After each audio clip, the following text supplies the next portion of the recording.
Hi, Blogging Hits viewers. It's Daniel Strauss of Woodruff and Strauss and Politico. And here I am today with Dylan Scott of Stat News, former Star TPM reporter. And happy to have you back on, Dylan, from your new house, too. Yeah, it's true. I hope you can't see any boxes. I don't think you can. I can't see boxes. I don't think you should be. But you're like an adult now. I know. It's all very strange. You're married, and you know. Yes, married, and with a house. It seems like it's happening to somebody else. Does it? Yeah, kind of. But it's cool. It's all good stuff.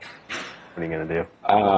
So, right before we started taping, you were surprised about one thing that I mentioned that I wanted to talk about, which is Carly Fiorina's reemergence, which started with singing yesterday. Yeah. And essentially, Ted Cruz yesterday announced his choice for vice president, even though he's not the nominee of any of the two major political parties, or any party for that matter.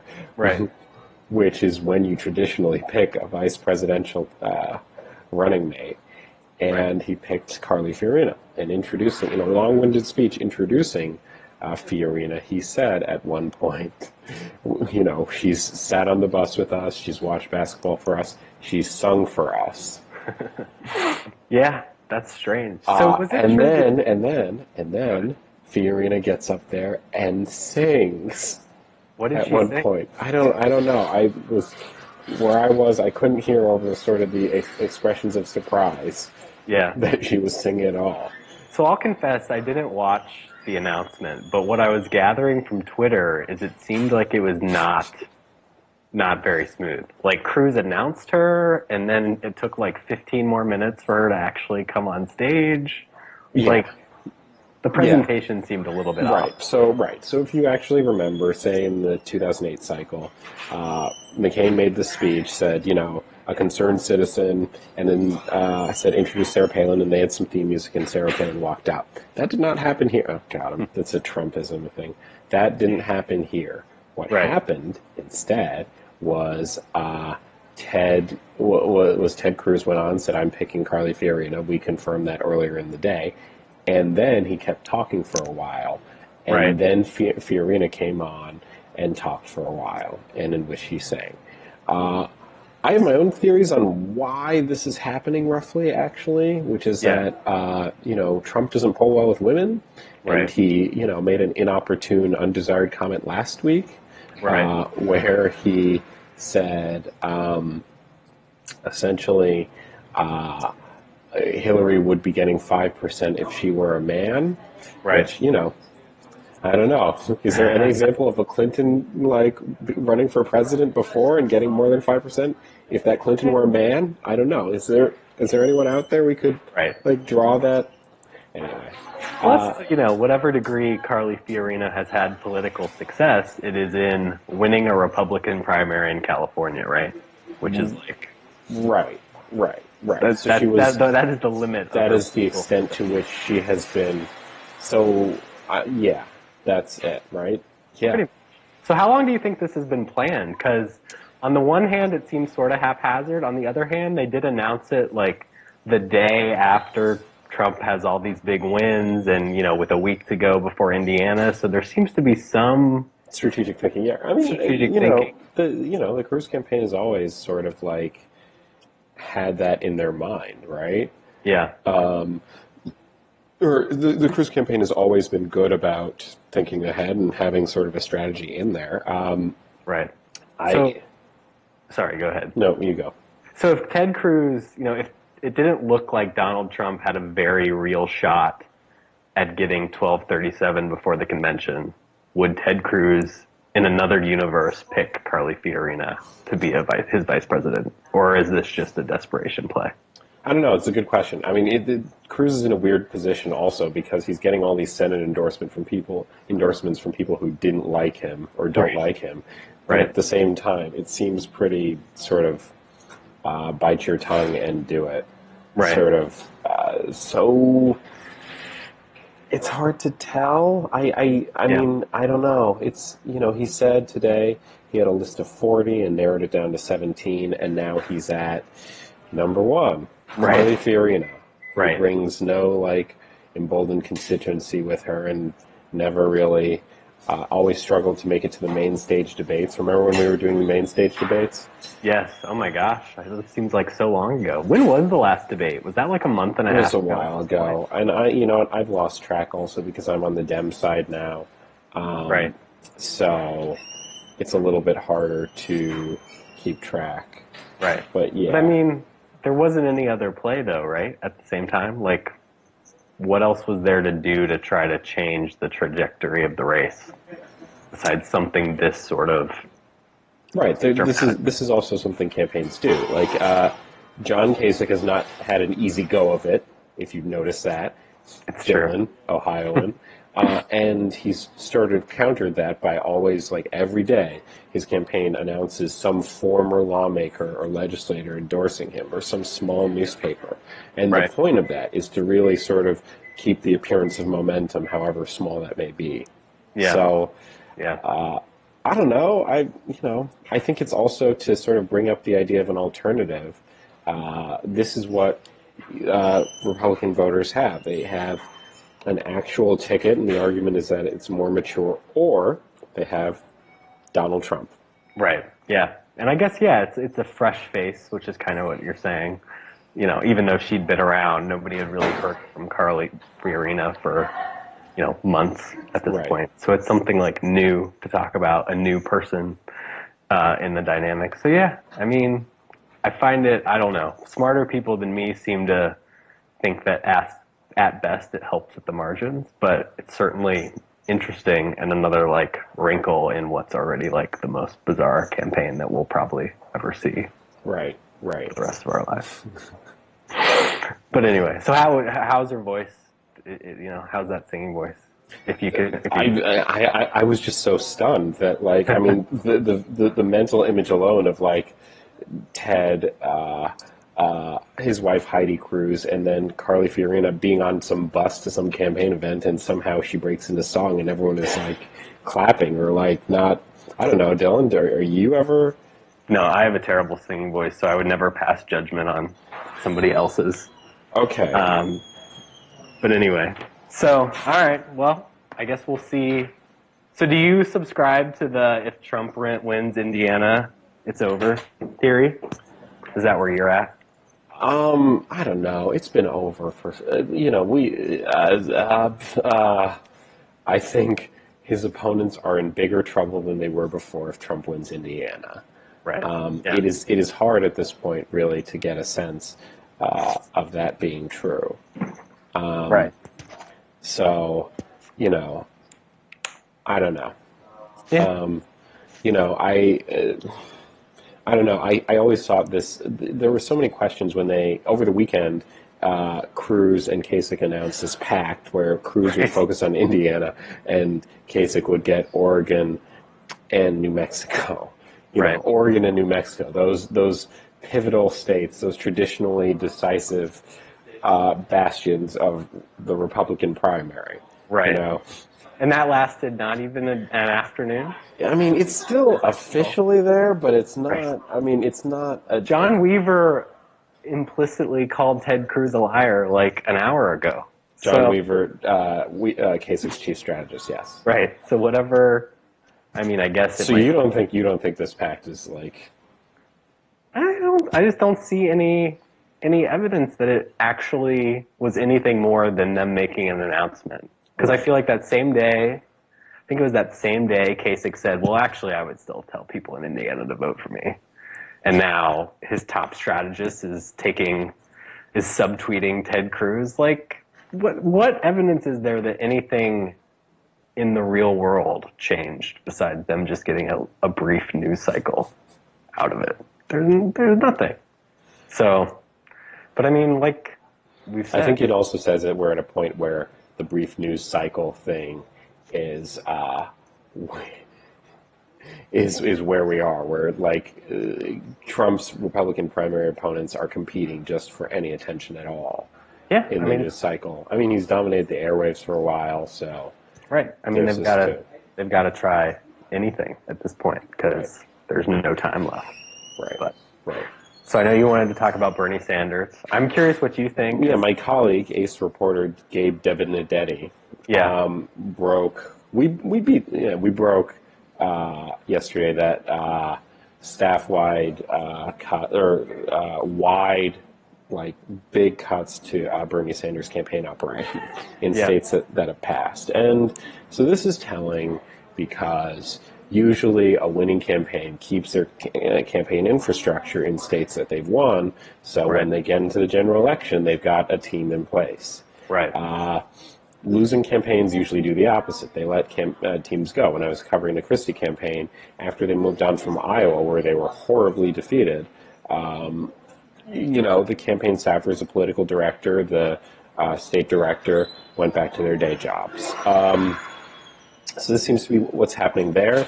There's the thing about the Sanders campaign is that they have a high burn rate. They can Right. raise more money than Hillary Clinton's campaign, but they also tend to spend more money, and that's Yeah. an issue.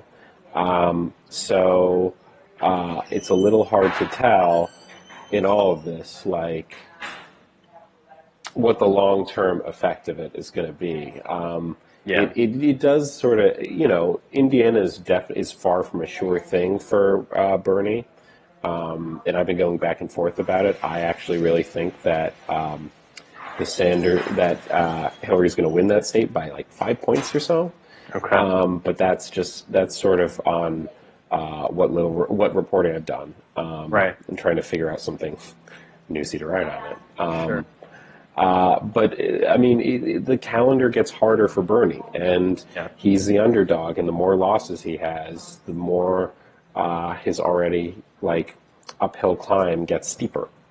How much do you think he really can sort of achieve by persisting through till the convention? Because obviously at that point it's just a strategy to try to get like concessions on the platform and that sort Right. of. So that's what the campaign, the thin subtext of the campaign is right now. It's about creating a political revolution, as Bernie likes to say, and a big part of that is really just trying to get. I mean, their argument now is that like we want to make sure that the Democratic platform is as progressive as possible. Right. He still has some bargaining chips in here, right? So he still has he has super active supporters, Yeah. and they are supporters that Hillary Clinton's going to need in a general election. Yeah. Do you foresee Bernie Sanders on the stump in the general election? Really? I do, actually. Yeah. Yeah, I do, just because in the end, like he himself has said, like Hillary or me may disagree on some things, but we're both a lot better than Donald Trump or Right. Ted Cruz. I think, as much as Bernie doesn't give a fuck about the party, he'll get. I mean, the prospect of a Cruz or a Trump is enough to motivate him. The question has always been sort of how much enthusiasm, how serious is he going to be about it? And like, the other factor in all of that is that he's pretty old. Yeah. And he's proven that he can be that he can be an aggressive campaigner, but like I can't do that. So Right. I think it's almost a shame that in like the year of Trump, it's been harder to appreciate how amazing Bernie Sanders' success, such as it is, has been. why is that? Just, I mean, like, it's hard to. I mean, I don't know if hard to believe is the right word, but nobody would. I don't think anybody anticipated him winning this many states, kind of remaining viable for this. Right, he said that himself, actually. That In the campaign. And just as somebody who, I first became aware of Bernie Sanders back in, I guess it must have been 2010, when he was giving a filibuster speech on the Senate floor the about. speech, he turned it into a book. Right, about, I think it was the expiration of the Bush tax cuts. And it was sort of, even then, even when I was still sort of a political novice, it was like, this guy is different than a lot of other politicians in terms of what he's talking about and the way he talks about it. And then it seemed like he was way, outside the norm. And even, as this campaign got started, nobody was there. He was the socialist from Vermont. This guy doesn't have any shot to make political, leave a mark on the political landscape. And yet here we are. And I don't think anybody would argue that there is a big Sanders coalition in one of our major political parties. And that's almost as remarkable as the guy who hosted The Apprentice becoming the Republican nominee. I mean, I have an editor who's saying that this is the election of a lifetime, and it will be. It might be. It's hard to argue. In the complete inverse way that 2008 was thought of the same way. Yeah, I think 2008 was a crazy election too. But no one ever mentions 2012. It was just kind of a slog. It was boring. Anyway, let's finish out with Game of Thrones, which premiered last week. And you and I actually haven't talked about socially or not. So I actually don't know what you thought. We're ahead of the books now. It's true. How are you feeling, before we get into specifics, I feel like there was a point you told me that you were going to be reluctant to watch the series. Yeah, I don't know. I think that TV show's prominent placement on Sunday night when I want to deny the existence of Monday is so strong that I really want to stay out of it. Yeah, it's just a practical thing for you. It's a distraction. Yeah. Okay, I get it. But yeah, I mean, it's just such a weird thing because I don't think there's any real parallel of I started by reading the books and now I'm going to watch the same story finish as a TV show. It's just a very strange sensation. But anyway, I liked it. It seemed like they were kind of cutting out a lot of bullshit to start with. Brienne and Sansa meet up. They kill off Doran and Dorne. There was a lot of sort of all right, there's a bunch of fat on this story that we need to trim. Yeah, and we've skipped a few plots in the books, right? That's true. Quentin Martell a lot. Yeah, completely. We haven't seen the Iron Islands, although we might see the Iron Islands this season, I think. Really? I really don't. I've never been interested in those chapters of the books. I've never cared. No. Have you? No. I like the priest. Yeah. Can't remember. Thoros of Mir? No, the Iron Islands priest. Oh, yeah. Was Theon's father's brother, or Theon's uncle. Right. But anyway, yeah, for the most part, though, they're kind of boring. They're Vikings, which means they have, no personality and are just thugs and brutes. Yeah, they just go around being thugs and brutes. Is there anything you're well, there's one big thing, obviously, that the show has not brought up that's a big thing in the books. I don't know if we want to go there. We can do it. There are spoilers. Okay. Spoilers for all viewers. I think, yeah.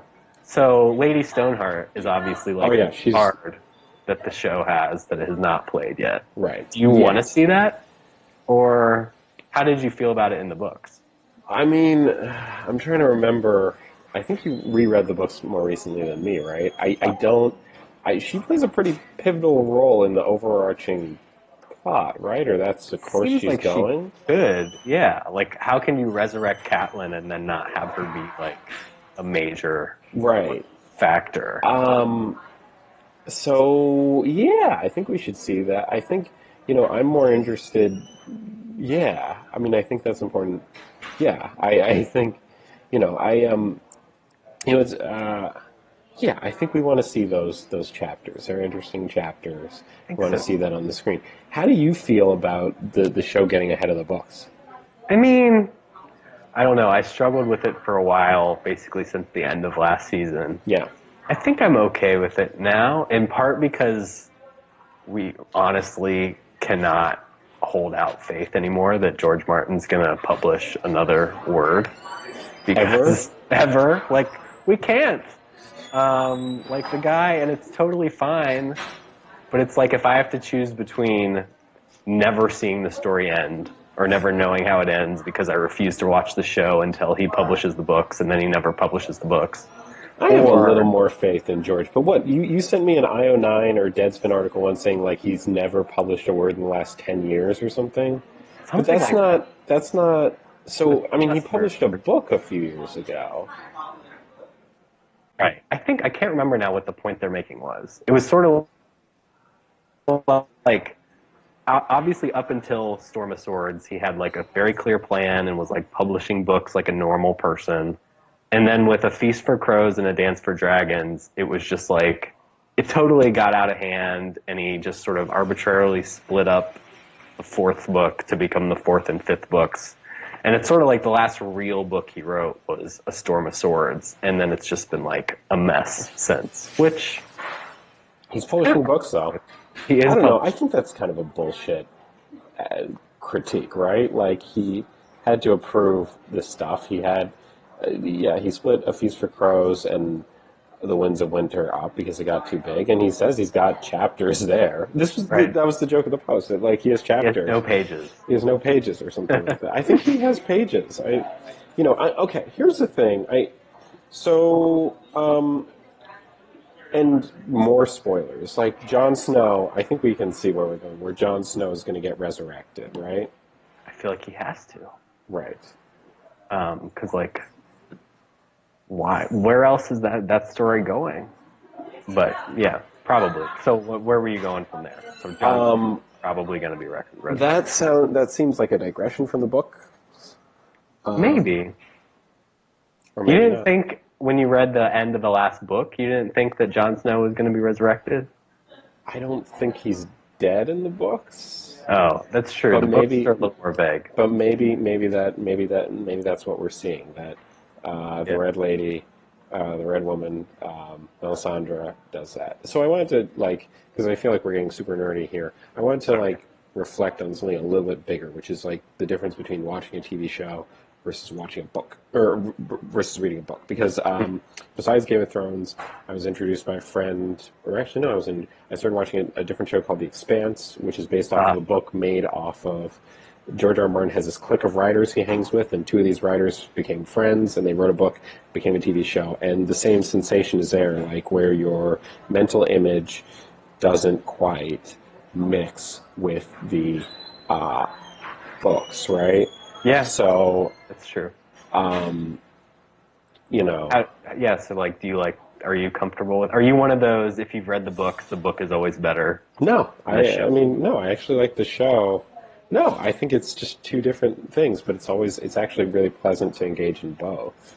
Yeah. And the way The Expanse works is that it's based off of essentially the first book, and the first season was just part of the first book. And I'm on Right. book 4, where a lot more has happened. So, yeah. And I mean, some of it's practical too, right? Because it's like, as much as I love the Lord of the Rings books, it would take me a week or two to read one of those books. But in 3 hours, I can experience the whole story again by watching one of the movies. You like know the what I Lord mean? of the Rings books? Oh, I love the Lord. I really did not like Lord of the Rings. Oh my gosh, The Hobbit is better, but I like the books too. But anyway, point being that, like, TV or movies are just more digestible because reading like takes work and you have to like exercise your Isn't imagination. that what we do with most of our days? I mean, hypothetically. But Reading? yeah. Yeah, in theory. That's the other thing too, is I read even though it's not, I don't read as much as I like for fun, because like you're saying, even though it's not like a book, I spend my whole day reading news articles and, papers that are relevant to what I'm covering and stuff. And so it's like, I come home and I just want to put something up on the screen and not try that hard. I don't know if you have that sensation too. But, so how is The Expanse though? Not to like take another dive. I feel like I've raved about this to you. I'm did a a big little fan, actually, of The Expanse. I mean, anytime you hear like a comparison to George R. R. Martin's series, you sort of expect it to be the same way, right? Which is like each character is constantly pessimistic, and mentally they're constantly thinking about how much their life sucks, which is basically every point of view in the books. Right. Maybe that's part of. I've been told today that I need to become more cheerful. Maybe that's part of it, actually. But the setting here couldn't be more different, right? Settings, Like yeah, it's set in the futuristic future, space right? opera. But there are some, like, they've done their homework. According to scientists, they've sort of figured out how plausible space travel around the system would work, and it's not super easy.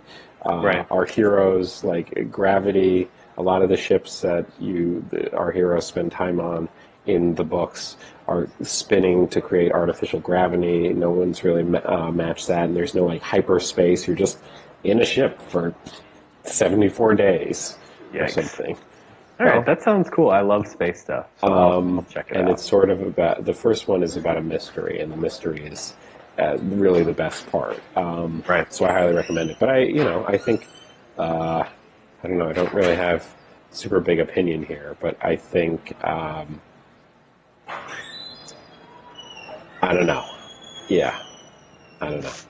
Fair enough. I think that there is a difference, but I don't think there's any sort of betrayal between a show's because everyone's vision of a book or a story is unique. So, That's true. And I mean, I think Game of Thrones has been, maybe it's been a unique exercise, but obviously the books are presented in a very specific way because it's all from one character's point of view, or each chapter at least is from a particular character's point of view, and you never leave that. And so the show has been fun, and just by introducing you to scenes and settings that you never could not have seen the way the book is structured. So I think Right. that's helped it kind of feel like something new while still being the same story, and that has just made it more interesting. Right. But anyway. Yeah. All right. Well, Dylan Scott, thank you for coming on such short notice, and this is a good episode. And yeah, we got the lighting right and everything this time. Thanks, Thanks, I man. still haven't seen your house yet. I Thanks know. for inviting me. It's been You'll great. come over soon. I might actually just barge in at this point. You could come up to Hyattsville, Maryland, all the way Okay. up Well, to Hyattsville. there you go. There you go. There. You just stopped me. All right. All right. Thanks, Dylan. Bye. Take it easy.